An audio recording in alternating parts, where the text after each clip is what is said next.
ઓમ ધન્વંતરયે નમઃ. નમસ્કાર મિત્રો, હું ડૉક્ટર કોશા મંકોડી.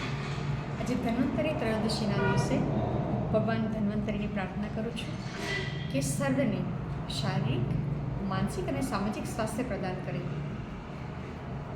ખૂબ સુંદર દીપોત્સવી પર્વની આપણે ઉજવણી કરીએ. દીપોત્સવીના દીપને કહીએ ભીતર જઈને પ્રગટ, અંદર થાય અજવાળું તો ઝળહળ આખું જગત. અંદર ક્યારે અજવાળું થાય? જ્યારે શરીર સ્વસ્થ હોય, મન મજબૂત હોય અને પરિવારમાં પ્રેમ હોય. અને દીપોત્સવીની ધમાકેદાર ઉજવણી પછી આપણે બહુ ઝડપથી મળીશું એક સુંદર મજાના સ્વાસ્થ્ય સપ્તાહના કાર્યક્રમમાં. નમસ્કાર.